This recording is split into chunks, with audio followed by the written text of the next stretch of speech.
started. We're going to start off with Jovan. Hey, Doc.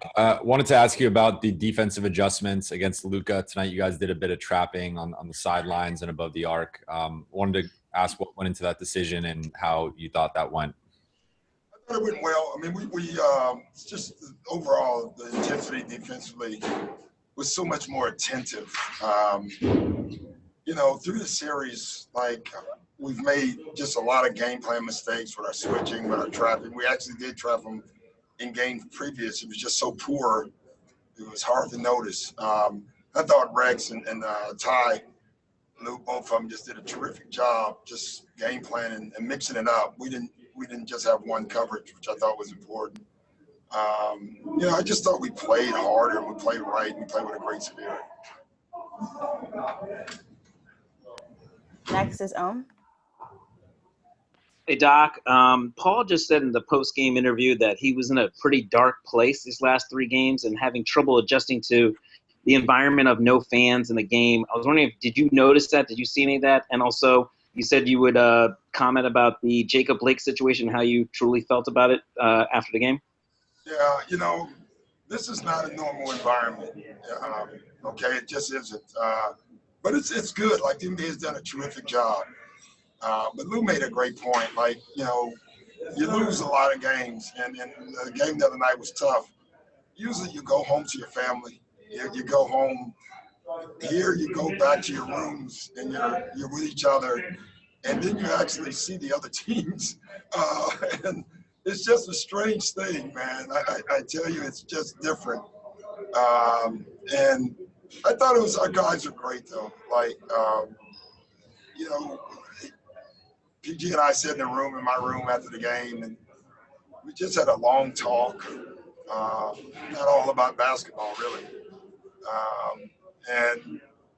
Several players did it. Guys were knocking on his door.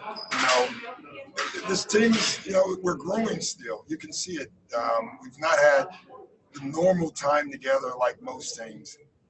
And so, things like that, they happen. And I thought our guys have just dropped all the players.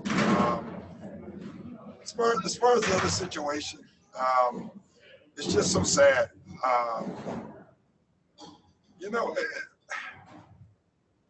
What stands out to me is just watching the Republican convention and they're spewing this fear, right? All you hear is Donald Trump and all of them talking about fear. We're the ones getting killed. We're the ones getting shot.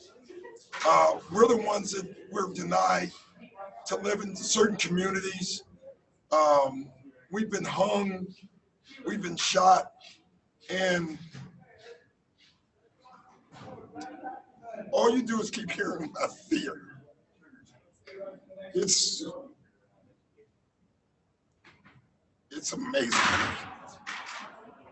why we keep loving this country, and this country does not love us back. And it's really so sad. I should just be a coach. And it's so often reminded of my color. It's just really sad. We got to do better. But we got to demand better. It's funny. We protest and they send riot guards, right? They send people in riot outfits. They go to Michigan with guns and they're spitting on cops and nothing happens. The training has to change in the police force. The unions have to be taken down in the police force.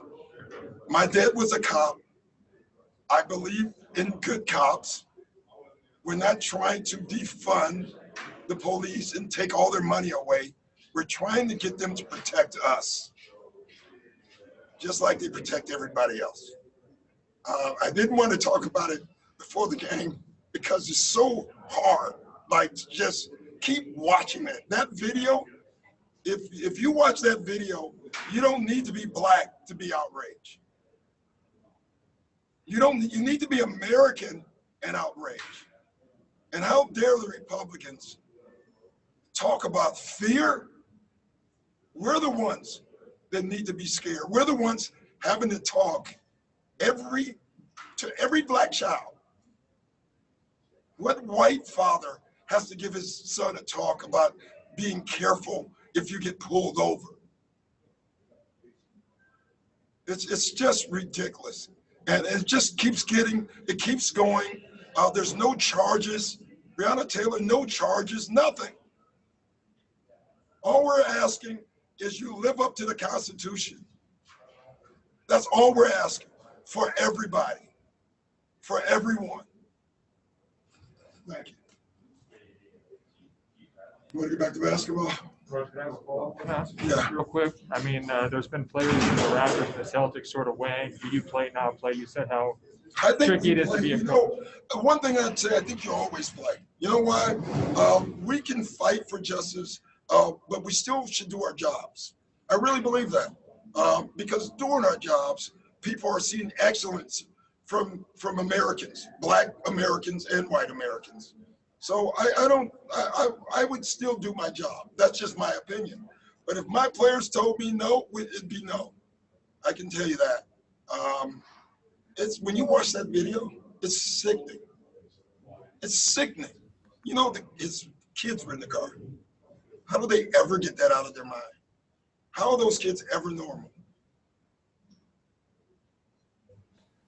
You've been in the spot deciding boycott, not boycott. What would your message be to players who are in this situation weighing these kinds of questions? My message is go after your dreams.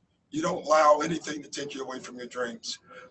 Doing the Donald Sterling thing, you know, Matt Barnes and Chris Paul, DJ and Blake and all those guys, JJ Redick, they all pulled together. And at the end of the day, the one thing we decided when we were little kids and we were in the backyard by ourselves and we had these dreams about winning the championship, Donald Sterling was not in our dreams, and neither were these cops. And so they're not going to take anybody. They're not taking our dreams away. All right. And so that would be my message. I have a few questions here left on Zoom. We're going to go to Tomer. Doc, it feels a bit wrong to go back to basketball, but No, it's what we do. Like, I should be talking about basketball. And so it's what we do. Did you feel like the team, connected more emotionally? You talked about it being emotionally weak last game. Did you feel like the team really connected on that level today? Yeah, we did. We did all things well today. Tomorrow, we just played together. We played hard. We were aggressive. And more importantly, like, it is a human game and you make mistakes. But we just had so few game plan mistakes that I thought it was awesome. Next is Miriam. Oh, sorry. Next is Miriam. Hey, Doc. Thanks for sharing your thoughts and congrats on the win. Obviously, you said you want to play and obviously excellence. There was a lot of excellence today. But how hard is it for you to focus on game planning in the playoffs when you're, this troubling stuff is happening? It's because we have to, our jobs we are basketball players, we're fathers, we're businessmen, and we should still be able to do our jobs. But it's hard sometimes. Today was hard. It really was for everybody, every team. But I still think, when we can't stop doing our jobs because it's what we do. And it allows us, honestly, 3 hours of solitude. It does. Once we're on stage, we can kind of get in our jobs and forget what's going on.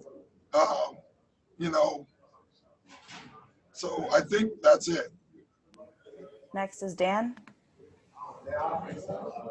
Hi, Doc. Kind of along the solitude lines, I think Trez played 5 minutes in the first quarter or something like that. He might have only had 2 points, but the way you greeted him when he came off the court was a genuine, you seemed really happy with that stretch.